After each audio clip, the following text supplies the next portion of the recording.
Welcome to the third of a six-part series of a study of the book of Proverbs.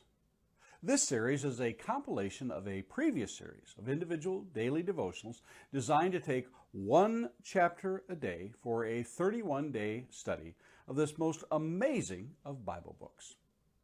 In each day, a section of a chapter is focused on to bring some thoughts together in an attempt to gain insight into Solomon's instructions. The first 9 chapters of Proverbs consist of a series of lectures, for want of a better term, by a father to a son. In these first 9 chapters, the father encourages the son to seek wisdom, knowledge, instruction, and such in an effort to lead a richer life. Not simply in richer life in terms of physical wealth, but richer in meaning and character. And those things eternal as opposed to temporal aspects of life. Then, beginning in chapter 10, Solomon begins his compilation of what we typically know and perceive as Proverbs. Most Proverbs are on a single verse. However, on occasion, we find that more than one verse is required, and in some cases, several verses. Solomon spends much time comparing the wise and the fools, wisdom and folly, that which enriches and that which destroys. Most Proverbs lay the positive alongside the negative in a way that plainly shows the advantage of choosing wisely. Chapter 12 begins this week's study with a look at the root of righteousness. We continue with a look at walking with the wise in chapter 13. Then chapter 14 takes a look at a way that seems right. Chapter 15 shows us the wisdom of many advisors. And finally, in chapter 16 today, we shall endeavor to understand the plans of the heart. I hope these will cause you to dig deeper into the wisdom of God to lead your life. And now our classes for today.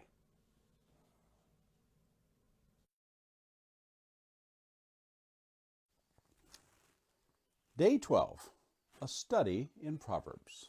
Proverbs chapter 12, the root of righteousness. Whoever loves discipline loves knowledge, but he who hates reproof is stupid.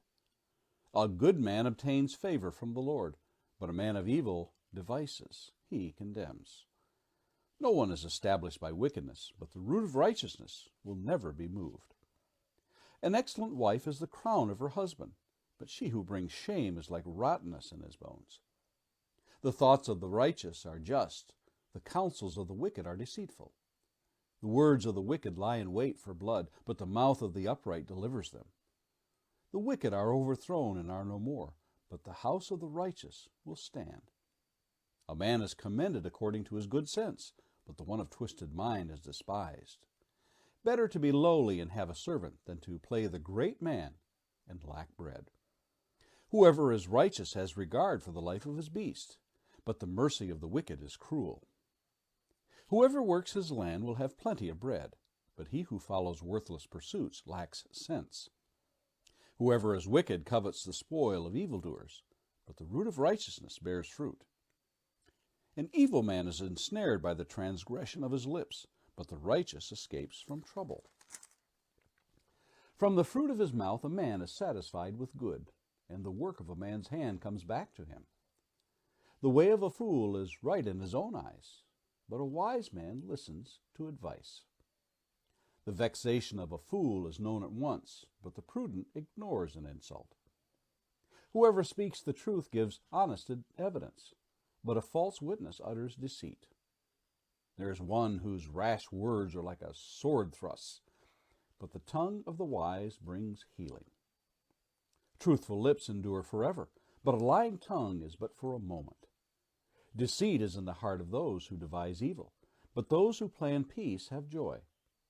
No ill befalls the righteous, but the wicked are filled with trouble. Lying lips are an abomination to the Lord, but those who act faithfully are his delight. A prudent man conceals knowledge, but the heart of the fools proclaim folly. The hand of the diligent will rule, while the slothful will be put to forced labor. Anxiety in a man's heart weighs him down, but a good word makes him glad. One who is righteous is a guide to his neighbor, but the way of the wicked leads him astray. Whoever is slothful will not roast his game, but the diligent man will get precious wealth. In the path of righteousness is life, and in its pathway there is no death. Our proverb for today is verses 3 and verse 12.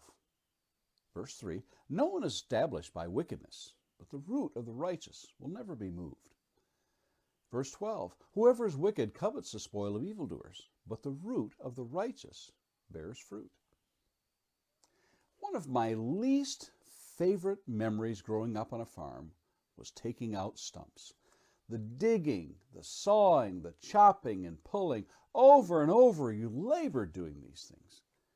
Just about the time you cut what you thought was the main root holding the stump, you found another. And the process started all over again. Hours turned into days. Days sometimes turned into weeks. There were some stumps we simply left to rot, having become so frustrated. I understand why some people resorted to dynamite. In the physics of engineering, you need the equivalent amount of weight below ground as you have above ground to keep the skyscrapers from toppling. The same is true for trees. But it's not just the physics aspect of keeping a tree upright. It is also the fact that it is the roots that nourish the tree by providing nutrients and water from the ground.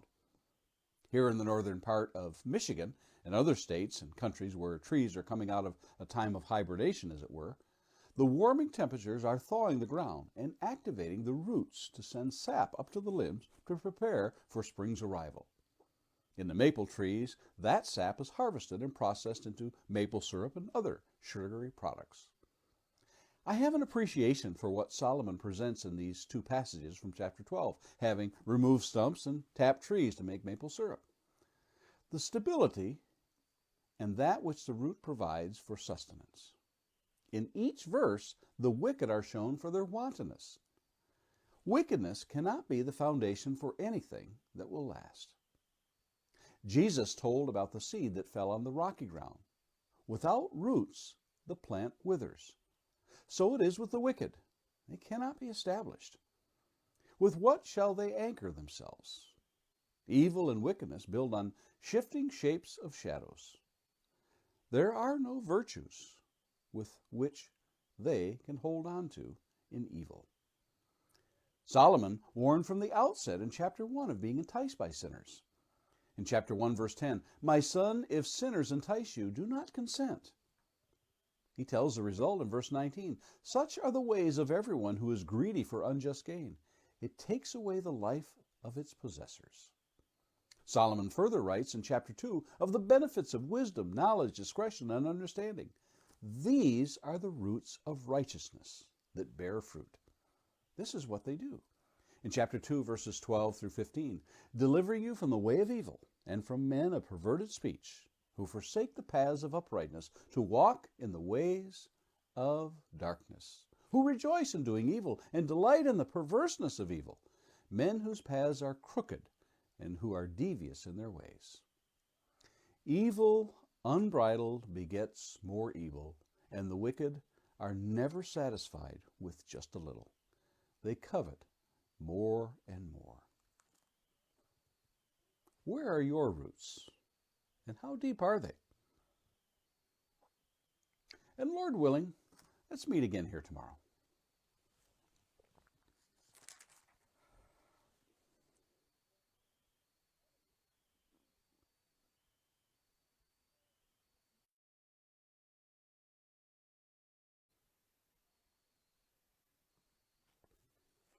Day 13, a study in Proverbs. Proverbs chapter 13, walking with the wise. A wise son hears his father's instruction, but a scoffer does not listen to rebuke. From the fruit of his mouth a man eats what is good, but the desire of the treacherous is for violence. Whoever guards his mouth preserves his life. He who opens wide his lips comes to ruin. The soul of the sluggard craves and gets nothing, while the soul of the diligent is richly supplied. The righteous hates falsehood, but the wicked brings shame and disgrace. Righteousness guards him whose way is blameless, but sin overthrows the wicked. One pretends to be rich, yet has nothing. Another pretends to be poor, yet has great wealth. The ransom of a man's life is his wealth, but a poor man hears no threat. The light of the righteous rejoices, but the lamp of the wicked will be put out. By insolence comes nothing but strife, but with those who take advice is wisdom. Wealth gained hastily will dwindle, but whoever gathers little by little will increase it. Hope deferred makes the heart sick, but a desire fulfilled is a tree of life. Whoever despises the word brings destruction on himself, but he who reveres the commandment will be rewarded. The teaching of the wise is a fountain of life, that one may turn away from the snares of death. Good sense wins favor, but the way of the treacherous is their ruin. In everything the prudent acts with knowledge, but a fool flaunts his folly. The wicked messenger falls into trouble, but a faithful envoy brings healing. Poverty and disgrace come to him who ignores instruction, but whoever heeds reproof is honored. A desire fulfilled is sweet to the soul, but to turn away from evil is an abomination to fools. Whoever walks with the wise becomes wise, but the companion of fools will suffer harm. Disaster pursues sinners, but the righteous are rewarded with good. A good man leaves an inheritance to his children's children, but the sinner's wealth is laid up for the righteous. The fallow ground of the poor would yield much food, but it is swept away through injustice. Whoever spares the rod hates his son, but he who loves him is diligent to discipline him. The righteous has enough to satisfy his appetite, but the belly of the wicked suffers want. Our verse for today is verse 20. Whoever walks with the wise becomes wise, but the companion of fools will suffer harm.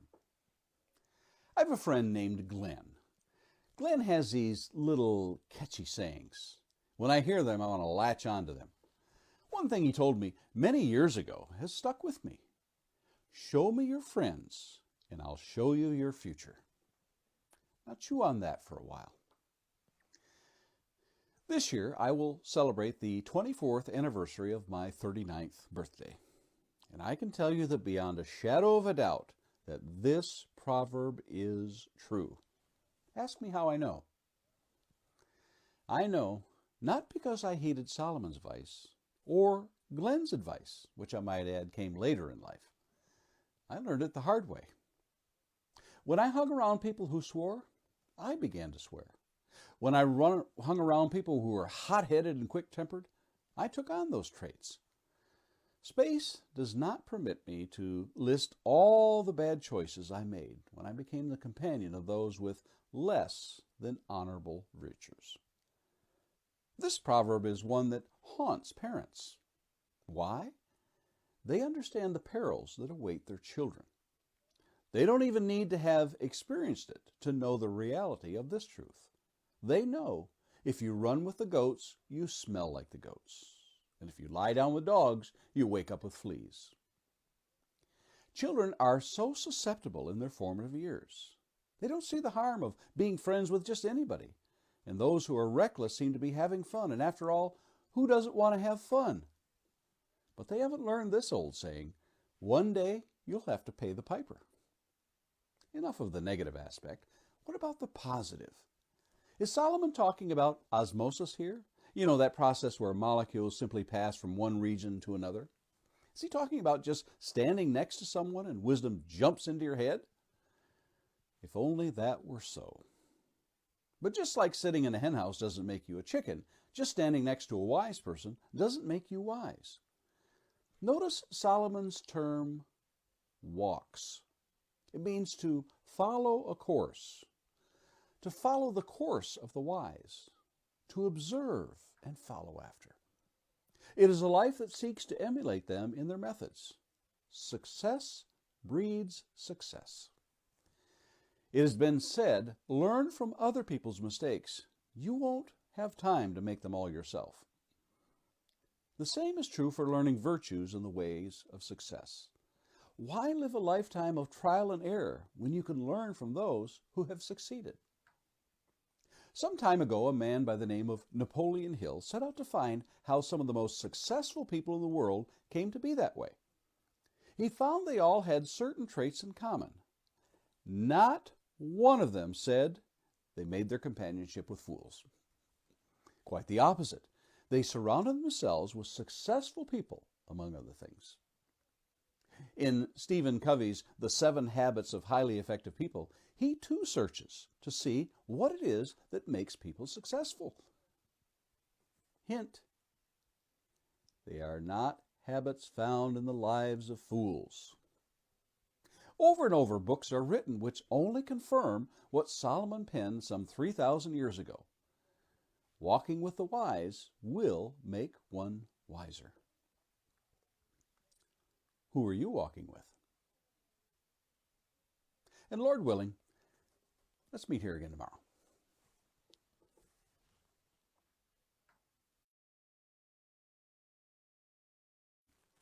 Day 14, a study in Proverbs.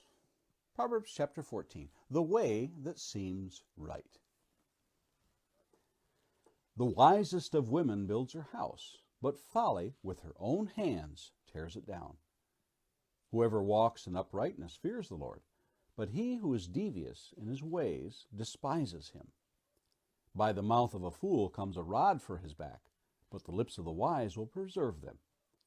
Where there are no oxen, the manger is clean, but abundant crops come by the strength of the ox. A faithful witness does not lie, but a false witness breathes out lies. A scoffer seeks wisdom in vain, but knowledge is easy for a man of understanding. Leave the presence of a fool, for there you do not meet words of knowledge. The wisdom of the prudent is to discern his way, but the folly of fools is deceiving. Fools mock at the guilt offering, but the upright enjoy acceptance. The heart knows its own bitterness, and no stranger shares its joy. The house of the wicked will be destroyed, but the tent of the upright will flourish. There is a way that seems right to a man, but its end is the way to death. Even in laughter the heart may ache, and the end of joy may be grief. The backslider in heart will be filled with the fruit of his ways, and a good man will be filled with the fruit of his ways. The simple believes everything, but the prudent gives thought to his steps. One who is wise is cautious and turns away from evil, but a fool is reckless and careless. A man of quick temper acts foolishly, and a man of evil devices is hated. The simple inherit folly, but the prudent are crowned with knowledge. The evil bow down before the good, the wicked at the gates of the righteous. The poor is disliked even by his neighbor, but the rich has many friends. Whoever despises his neighbor is a sinner, but blessed is he who is generous to the poor. Do they not go astray who devise evil? Those who devise good meet steadfast love and faithfulness. In all toil there is profit, but mere talk tends only to poverty.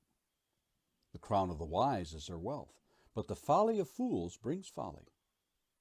A truthful witness saves lives, but one who breathes out lies is deceitful. In the fear of the Lord one has strong confidence, and his children will have a refuge.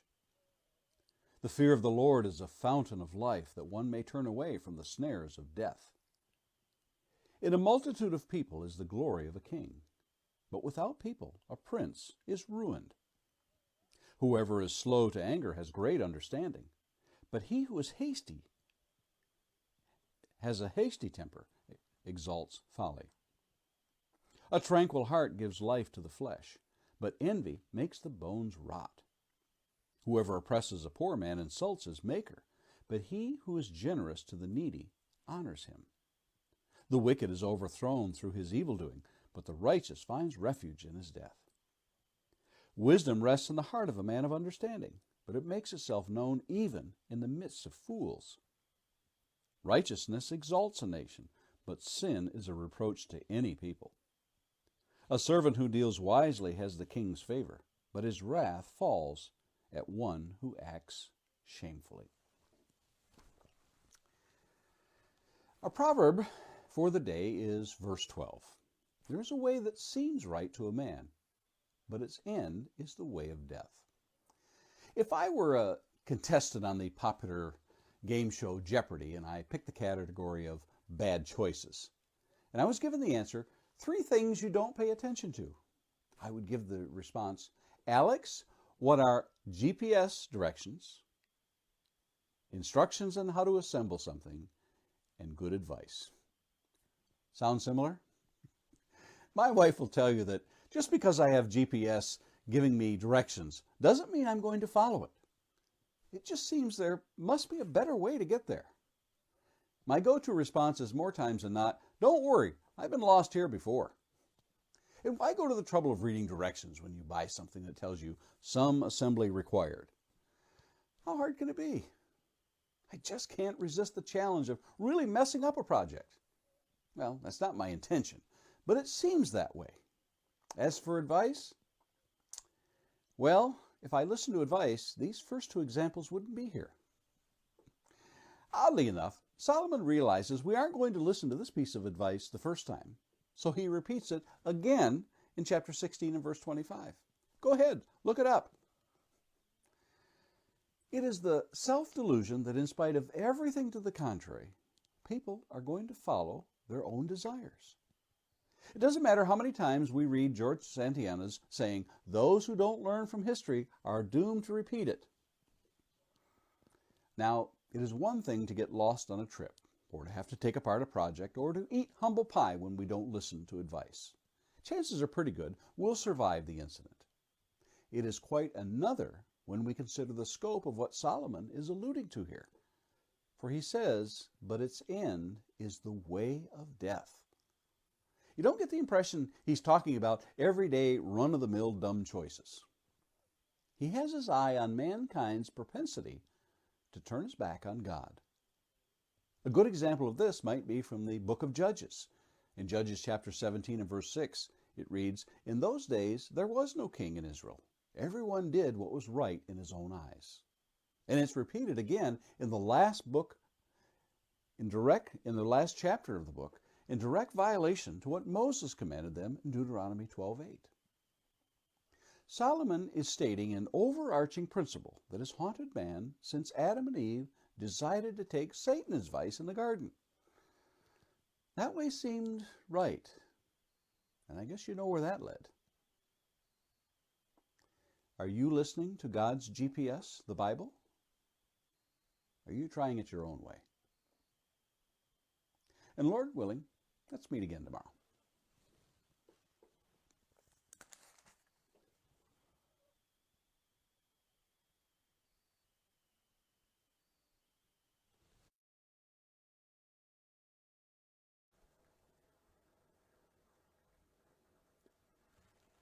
Day 15, a study in Proverbs. Chapter 15, many advisors. A soft answer turns away wrath, but a harsh word stirs up anger. The tongue of the wise commends knowledge, but the mouth of fools pours out folly. The eyes of the Lord are in every place, keeping watch on the evil and the good. A gentle tongue is a tree of life, but perverseness in it breaks the spirit. A fool despises his father's instruction, but whoever heeds reproof is prudent. In the house of the righteous there is much treasure, but trouble befalls the income of the wicked. The lips of the wise spread knowledge, not so the hearts of fools. The sacrifice of the wicked is an abomination to the Lord, but the prayer of the upright is acceptable to him. The way of the wicked is an abomination to the Lord, but he loves him who pursues righteousness. There is severe discipline for him who forsakes the way. Whoever hates reproof will die. Sheol and Abaddon lie open before the Lord. How much more the hearts of the children of man? A scoffer does not like to be reproved. He will not go to the wise. A glad heart makes a cheerful face, but by sorrow of heart the spirit is crushed. The heart of him who has understanding seeks knowledge, but the mouth of fools feeds on folly. All the days of the afflicted are evil, but the cheerful of heart has a continual feast. Better is a little with fear of the Lord than great treasure and trouble with it. Better is a dinner of herbs where love is, than a fattened ox and hatred with it. A hot-tempered man stirs up strife, but he who is slow to anger quiets contention.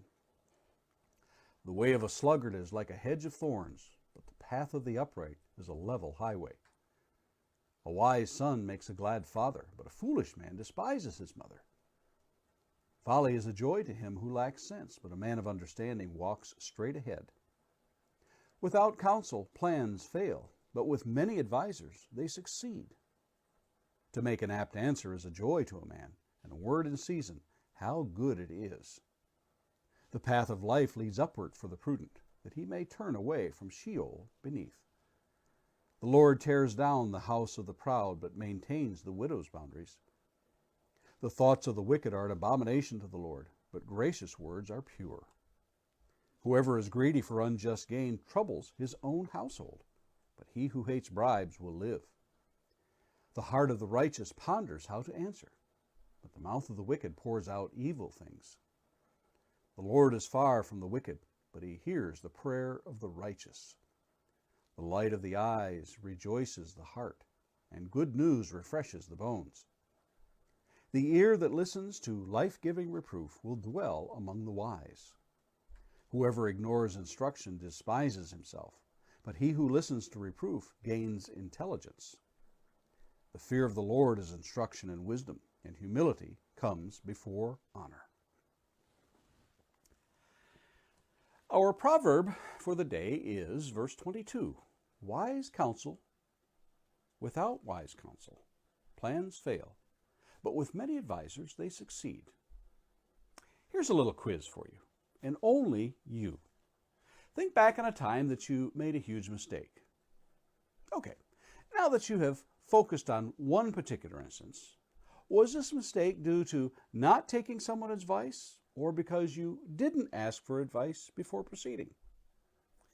If you're like most people, either of the above answers is quite common. Either we don't ask or we ignore sound advice. 3 events in the life of King David of Israel stand out when I think of counselors. The first scene that I think of is prior to David taking the throne of Israel, where he sends his men out as hired guards, as it were, to watch over flocks and herds with the expectation of payment when the season is over. In 1 Samuel 25, David sends his men to Nabal to ask of anything he might give in return for their services. Nabal quite brashly refuses to give them anything, rather gruffly, and sends them away. Upon hearing of Nabal's response, David is so enraged he orders his men to arm themselves, for they are about to slaughter every male of men and beasts in the camp of Nabal. But Abigail, Nabal's wife, intercedes while they are on the way with words of wisdom. David listens and relents and tells her, "Blessed be your discretion, and blessed be you who have kept me this day from blood guilt and from working salvation with my own hands." 1 Samuel 25:33. Second is the instance with Bathsheba, beginning in 2 Samuel 11. Do you remember when David asked his counselors if it would be wise for him to go to Bathsheba? No? That's because he didn't. Can you imagine how different the life of David would have been had he simply asked? But isn't that typical of our mistakes? We rush headlong, knowing that such choices would be ill-advised. The cost of his mistake? The life of his son Absalom, with the coup for his kingship. The third occasion in David's life is that of the census in 2 Samuel 24 and also found in 1 Chronicles 21. David desires to number Israel and Judah. And the context of this is that Satan incited him to do so. Whatever David's motives were, they appear to be pride. He is urged by Joab not to do such a thing. Now, Joab himself had committed some rather unsavory deeds in his day, but he knew that what David was about to do was a sin. However, David would not listen to his longtime advisor. The result of not listening to his advisor? A pestilence upon the land that kills 70,000 1,000 people. We read in 2 Samuel 24:15. Now, here's an interesting item in the life of Solomon. We don't read of Solomon's decisions made with the counsel of others. But we do read of Solomon amassing horses and servants and wives and concubines, which greatly displeased the Lord. He may have done well to heed his own counsel he gave to others. We read in other places in Proverbs these words as they pertain to counsel. In chapter 11, verse 14, where there is no guidance, a people falls, but in an abundance of counselors there is safety. Chapter 20 and verse 18, plans are established by counsel. By wise guidance, wage war. Of course, the best counselor we can have is God Himself in His Word. Are you likely to seek advice before you make decisions? And Lord willing, let's meet here again tomorrow.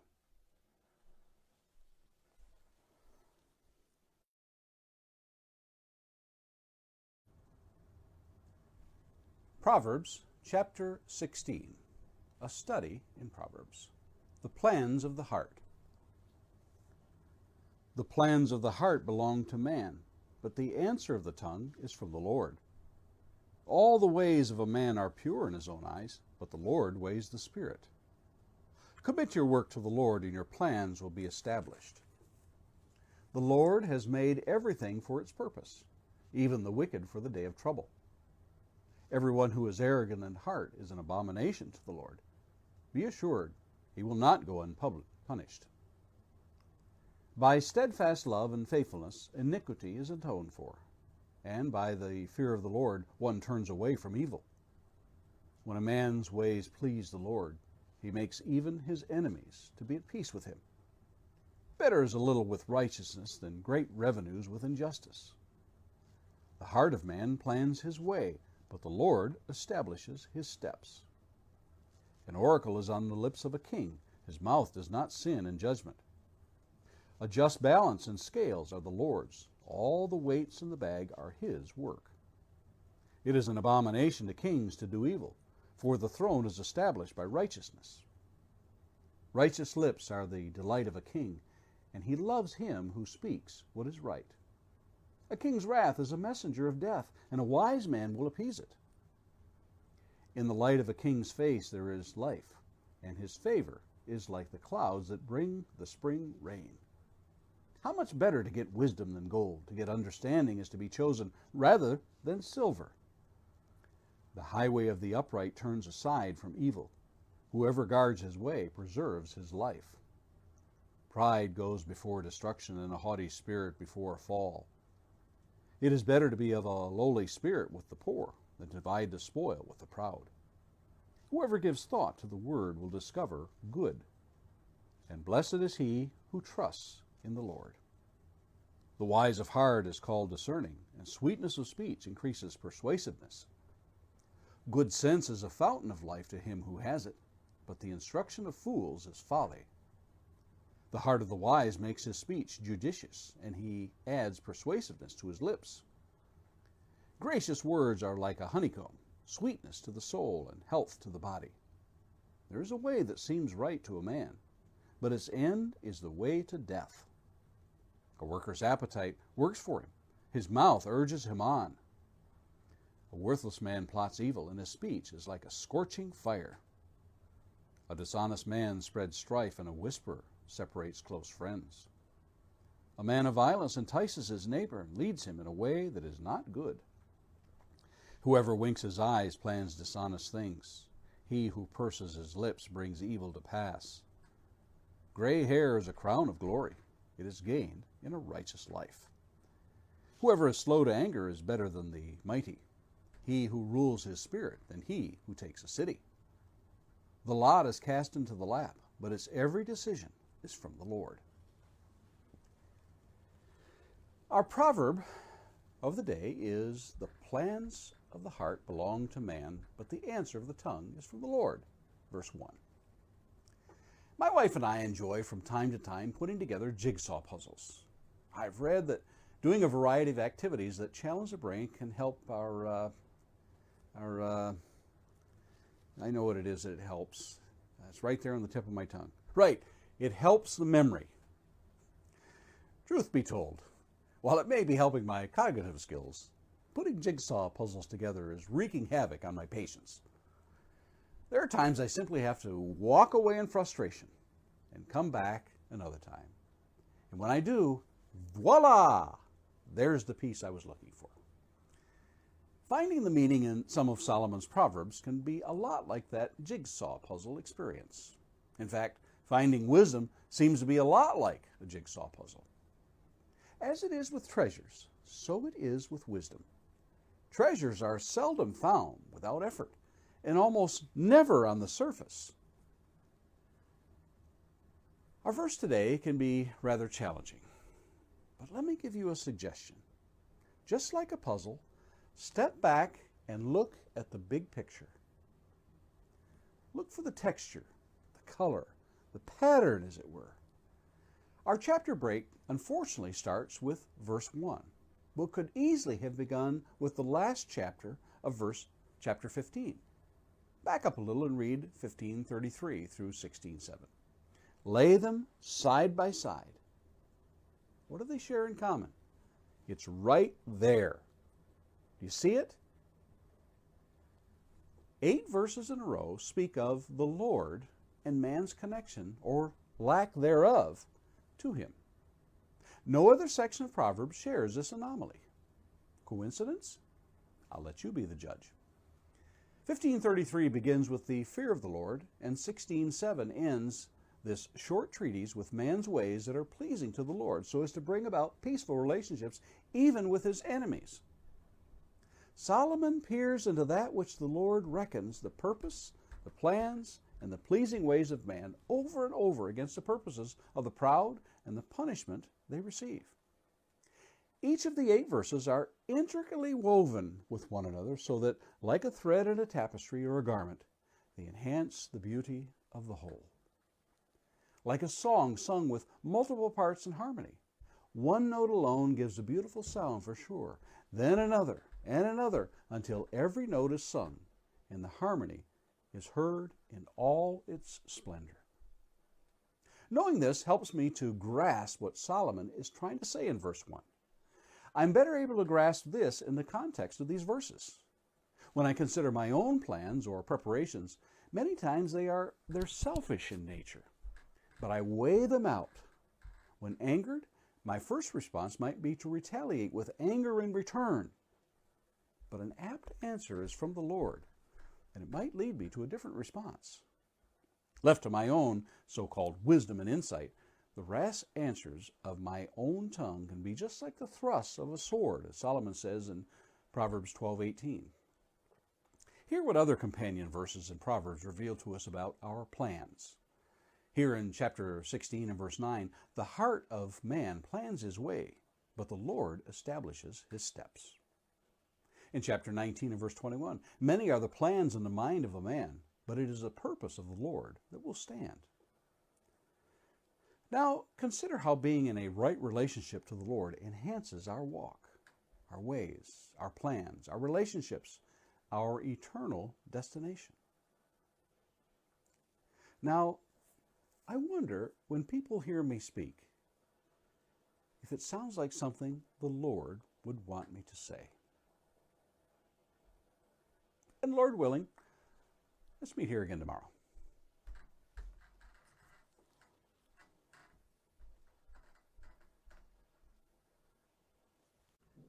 That's our class for today. Join us again in our next class as we continue to learn from Solomon's book of Proverbs. We'll begin next week in chapter 17 when we meet next time for part 4 in a study of Proverbs. Thanks for joining us, and Lord willing, we'll see you again next time.